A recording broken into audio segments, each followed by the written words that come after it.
ভিডিওটি ভালো লাগলে আমাদের চ্যানেলটিকে সাবস্ক্রাইব করে আমাদের পাশে থাকা বেল আইকনটি প্রেস স্পষ্ট জানিয়েছেন যে এটা সম্পূর্ণ রটনা হচ্ছে এবং কোথা থেকে রটনা হচ্ছে সেটাও আমরা বুঝতে পারছি। এই রটনা ইতিমধ্যে বন্ধ হয়ে গেলেন, তারপরে শরৎচন্দ্র বিধানসভাগুলোতে প্রচার চালায়। আজকের পর থেকে কি জানাচ্ছেন তাহলে? সিপিএম কি কংগ্রেসের সঙ্গে আইএসএফ জোট করছে বা জোট হচ্ছে কি, এটা জানানো যাচ্ছে? সিপিএম কংগ্রেস জোট হচ্ছে কিনা সেটা তো সিপিএম কংগ্রেস বুঝবে, কিন্তু আমাকে বারবার জিজ্ঞেস করার পরে আমি একটা প্রশ্ন করতে চাইছি যে ইন্ডিয়া জোট নিয়ে সিপিএম এত অহংকারী, কংগ্রেস এত অহংকারী, রাহুল গান্ধীর বিরুদ্ধে সিপিএম প্রার্থীটা তুলে নেবে কিনা, সিপিআই বামফ্রন্ট প্রার্থীটা তুলে নেবে কিনা সেটা বামফ্রন্টকে বলতে হবে। যে রাহুল গান্ধীর বিরুদ্ধে বামফ্রন্ট প্রার্থী দিয়ে ইন্ডিয়া জোটকে দুর্বল করছে কিনা সেটা বামফ্রন্টকে বলতে হবে। রাহুল গান্ধীর বিরুদ্ধে প্রার্থী দিয়ে ইন্ডিয়া জোটকে দুর্বল করছে বামফ্রন্ট। Thank you. ভাই, ভিডিওটি দেখে কিছু বুঝতে পারলে?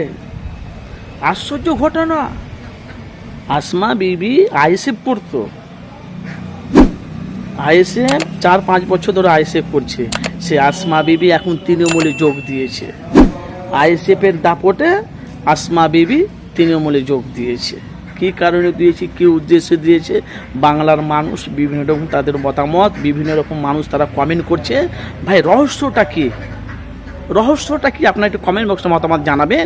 ঘটনাটা 100-র মধ্যে 100%, 100% আসমা বিবি আইএসএফ সেরে তিনি তৃণমূলে যোগ দিয়েছে। যে আসমা বিবি তৃণমূলকে হুঙ্কার দিয়েছে, এখন এলাকার আসমা বিবি আর তৃণমূলে যোগ দিয়েছে। এলাকা কোনো জায়গাতে সভা হলে খালি মানুষের লক্ষ্য আইএসএফকে কীভাবে বক্তব্য, আইএসএফের সম্বন্ধে কী বলবে তৃণমূলে যুক্ত হয়ে, সেটা মানুষের, সে মানুষটাকে, মানুষগুলোকে চেয়ে তার বক্তব্য শুনবে। জিনিসটা উল্টো হয়ে গেল না? আসলে কি বাংলাতে তৃণমূলের উন্নয়নটা বেশি, বাংলার মানুষ প্রত্যেকটা মা বোনেরা তার তৃণমূলকে ভোট দিচ্ছে। ভাই, ভিডিও দেখে আপনারা কিছু বুঝতে পারলেন? অবশ্যই আপনারা কমেন্ট বক্সে মতামত জানাবেন।